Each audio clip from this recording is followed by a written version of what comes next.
Donald Trump is considering Herman Cain for the Federal Reserve. And I'm not even kidding. Now, Herman Cain is a complicated guy. Actually, he's not that complicated. He is not qualified to be in the Federal Reserve. I was like, where you go with that? It's not much. Look, there is a little twist here. I hear you on that. But I mean, it was stunning to see that they were considering for that position.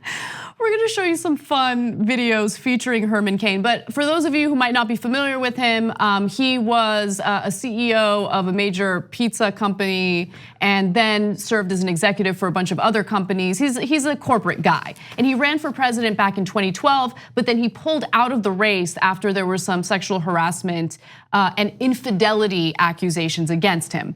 Now, with that said, here is the current story about what Trump is considering. There are 2 seats on the Fed board, they're vacant, but nominating Herman Cain raises the prospect of a Senate confirmation hearing focused on the sexual harassment and infidelity accusations that ended his presidential campaign. Now, when he was running, one of the things that he was well known for was his economic policy, tax policy, known as 999. I'm not kidding. Here he is talking about it. My 999 plan is a bold solution. It starts with throw out the current tax code and pass the 9% business flat tax, the 9% personal income tax, and the 9% national sales tax. This is the most important part. It eliminates or replaces corporate income tax, personal income tax, capital gains tax, as well as the estate tax. Then it treats all businesses the same. And the people who are paying only payroll tax, 15.3, that 15.3 they don't have to pay. Now they only have to pay that 9%. Okay, so I don't know if he was trying to trigger the right wing by going 999 and get them all excited and lathered up, but that's a preposterous plan. Yeah. So it would have absolutely bankrupted the country, and by the way, it would have been terribly regressive. So if everybody pays the sales tax, and it's a much bigger percentage of your income if you're poor or middle class. So if you cut taxes for income and corporations all the way down to 9%, we'll have no money for the federal government. It'll be a giant gift to the rich. They'll say, but no, we're gonna get more money from the poor and the middle class by raising the sales tax. So it was a horrific and nonsensical economic plan. So Herman Cain is a mystery to me. I think that there's some chance that on some issues he might be bright, but just playing a dumb guy to appeal to Republicans. Because come on. No, I don't know. He was the CEO of Godfather's Pizza. He graduated from Morehouse College. He's got a master's degree from Purdue.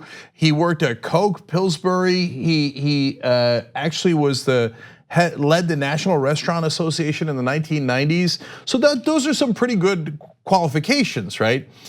On the other hand, the 999 plan was hilarious and ridiculous. He said that if you were going to elect him, that you'd get the Hermanator experience. Come on. Okay. Whatever. I mean, he's having fun. Maybe we're being too hard on him. Okay, he would have herminated the economy, but Jesus. okay. So, but wait. Then there's Libya. Let's go to the video. So you agreed with President Obama on Libya or not? Okay, Libya.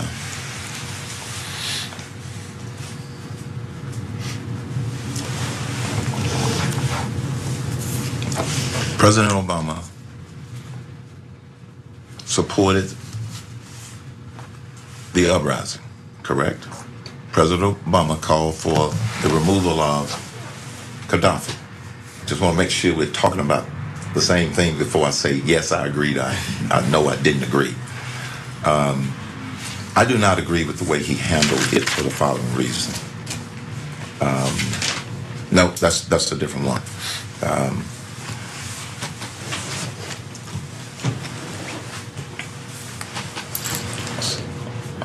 I got to go back to see. Got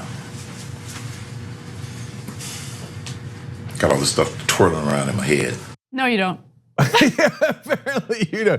Libya. I love the way he moved the chairs. Like, Libya. No, wait, that's not the right one. He's trying to figure out which Middle Eastern country or African country, etc., to talk about. Anyway, so that was wonderfully embarrassing.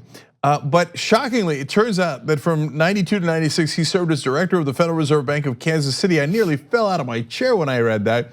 He was also deputy chairman and then chairman. So, but if you're thinking, well, I don't know, okay, he doesn't know Libya, but maybe he knows this.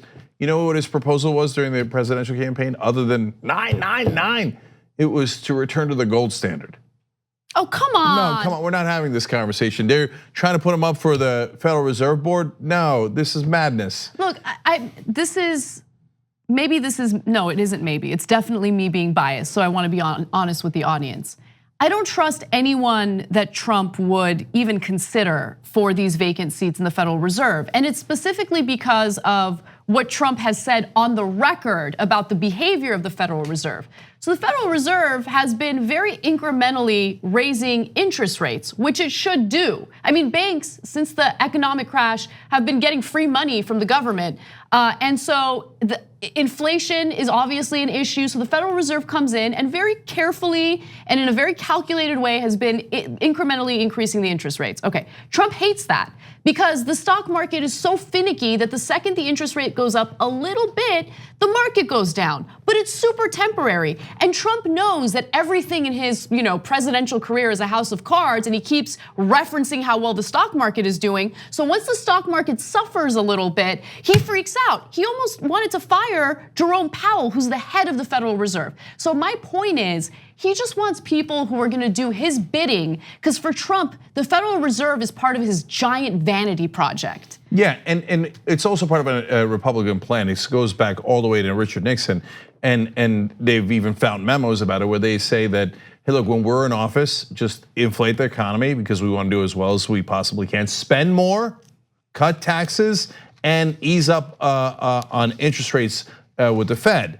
And then when the Democrats are in office, yell at them about the deficit, so they make the mistake of raising taxes, not spending as much, and having the Federal Reserve act responsibly. So Trump is actually in a long line of Republicans here where he says, I don't care if it's good for the long-term economy. In fact, he recently said, when they asked him about some economic issue and how it might be devastating later, he said, well, I'm not gonna be in office. He's unbelievable. So to your concern about why is he picking Herman Cain, well, we have the answer. Cain in September co-founded a pro-Trump super PAC called America Fighting Back PAC. And its stated purpose was, quote, we must protect Donald Trump. Oh, so, come on. A couple of months ago, Cain does that, Trump sees it and goes, what do I care if he knows the Federal Reserve or has any kind of idea on how to run the economy? His job is to protect Donald Trump. He's gonna be loyal to me. He's fighting backpack. Yeah, that's right. Okay, but Trump would not have answered Libya that way. Okay. No, Trump actually did get a question about Libya, and you know how he answered it? It's not important. Let's move on. I'm not even kidding, because that's what Trump does, and he's really good at it. Whereas Herman Cain is like, oh my God, oh, this is disastrous. What am I gonna do? Like, you can see the panic, right? And it's really a pleasure to watch. Whereas Trump is like, it's not important, let's move on. Yeah, well, the good news is that position does require Senate confirmation. So when they ask him about the Federal Reserve, you'll get to see him go, Federal Reserve. Federal Reserve. We're talking about the Federal Reserve, right? I want to make sure I get it right. But the Senate will confirm him immediately. Nah, well, the Senate, yeah, actually. Yeah. Oh, what a disaster. Here's what I would say to the Senate on whether they should confirm him. 999. Like what you see? Click the subscribe button below and don't forget to ring the bell to never miss another video from the Young Turks.